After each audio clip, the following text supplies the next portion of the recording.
Hey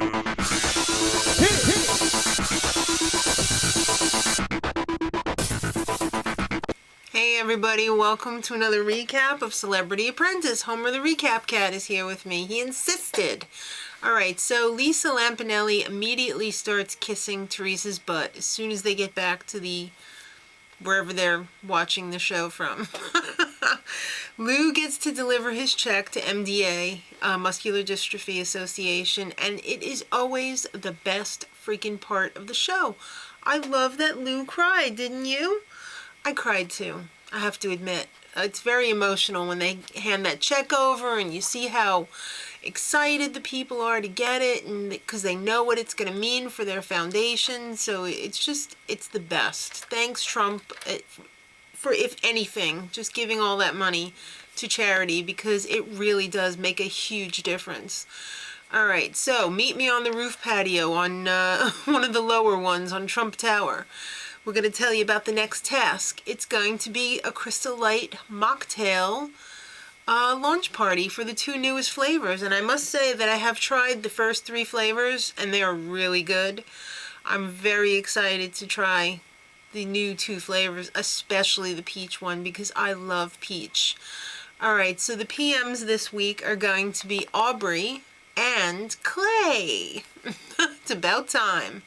All right, so Aubrey's all, oh, I'm no stranger to Crystal Light. I lost so much weight drinking them. Either that was 100 years ago, or you really were Jabba the Hutt before, because I'm not going there. Clay even had something funny to say about Aubrey. He was like, she must be really good at parties, because when she popped out of her mama's chotch, she grabbed a stripper pole. It was way better in his southern accent, though. So the 2 flavors are Peach Bellini and Palmtini. The ladies' team got the Palmtini, and the men's team got the Peach Bellini. All right, so the men's team are not partiers. A lot of these guys have been in rehab and are alcoholics, and they don't drink anymore. I'm talking about you, Paul. All right, so Clay comes up with the, well, if life's a beach, life might be a peach. So he came up with this beach party concept, which was really cool. And all of the guys got on their cell phones and started inviting their friends like crazy because they wanted this to be packed. So Ivanka shows up and she's all talking smack about Penn behind his back because she said her daddy said too. Not cool. So Clay, Arsenio, and Dee are going to sing at the party, which is kind of cool. And watching Paul and Lou Ferrigno try and open those tiny umbrellas for the drinks was worth the entire 2 hours.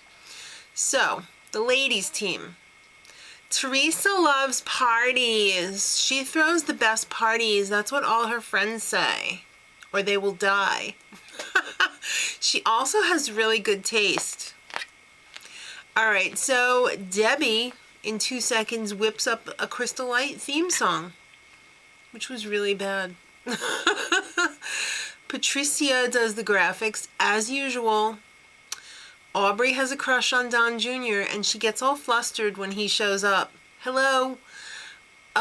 He's married with 2 kids, and you're not the type of girl that comes in the front door. You're the kind that comes in the back door, if you know what I mean. Alright, so it's Garden of Eden. That's the theme. Stir your healthy desire. Well, freaking Teresa loves it, except that she hates it. And she says it right in front of Don Jr. too, and she's such a liar because in the boardroom she was all like, I loved it. Alright, so they're not going to have any trashy gardens in there. They're just going to have pictures of trashy gardens. When Debbie went to go record her song, what the hell was she singing? It was like, it was so nasally. Why would you do that? Are you trying to be like Britney Spears or something? But like a really bad Britney Spears that's been in a coma for 20 years? Holy crap. I thought she was joking at first. Alright, and Teresa's carpet dude, yo, he didn't show up right away. He showed up like 15 minutes before. But hey, she delivered.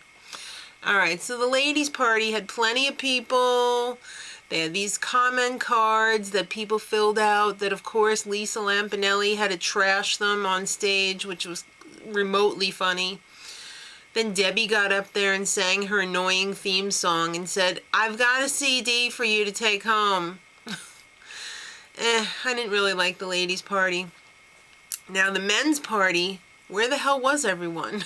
Nobody showed up at first.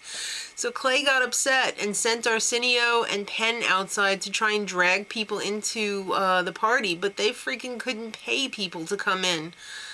And then before you knew it, the place was full. So the Claymates showed up. Something about that sounds really wrong. They had a limbo, they had a Soul Train line, they had a sing-along. Kathy Lee and Hoda Kotb showed up. And then Kathy Lee probably left after she realized that it was non-alcoholic, but at least she showed her face. Then they had a celebrity sing-along. The men's party was total fun train. All right, so in the boardroom, Aubrey and the ladies are pretty confident that they won this one. In fact, Debbie, sing that song. It's so catchy. Oh, wait, you forgot it. That didn't bode well. All right, everyone's throwing Diana under the bus.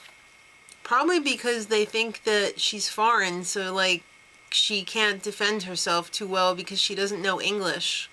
She is not the suckiest player on the team.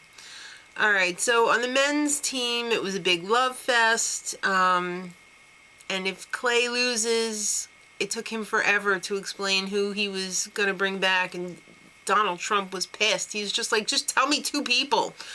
So what does he do? He says 3 people. Dee, Lou, and Paul. That was really weird. I'm really surprised that Penn wasn't on that list, but I guess those surfboards put him over the top. All right, so if Aubrey lost, she would bring back, of course, the country of Venezuela represented here in Diana and Patricia. So the men won, which made Aubrey cry like a freaking baby. Her heart was broken, Mr. Trump. Boo friggity who. You don't cry in the boardroom. It's not cool. You only cry when you give the charity checks. So Trump felt sorry for her because look at her. She's a freaking mess. She's got a tattoo behind one ear. She's got that clown hair. She's overweight. She's got these bug eyes. I'm sorry. Did I say all this out loud? Anyway, he gives her $10,000 for a charity because he felt sorry for her. And Diana says, Aubrey's loud. It's true. So Aubrey ends up bringing back Diana and Patricia like she said she was going to. And outside when they were waiting to go in, Diana had some advice for Aubrey. Don't cry. It makes you look ugly. It's very true. And her false eyelashes were in danger of coming off too. She was waterlogging the glue completely. So John Jr. got pissed during the thing because she kept saying, I was good in all the tasks. All the concepts were my concepts. I guess that's why you lost 4 out of 6. And this one. So he's like, yeah, you're here for losing this task. So let's keep, let's keep the talky chattiness on this task. So blah, blah, blah, blah, blah. Patricia gets fired in the end because she was the one who did the graphics.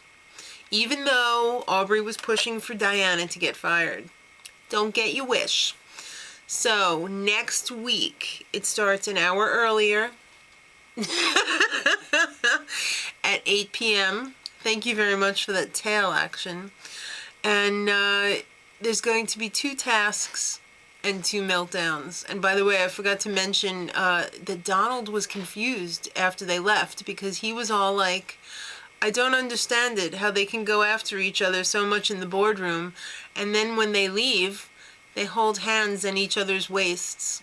All right, I'll leave you with that. So kids, till next time, much love.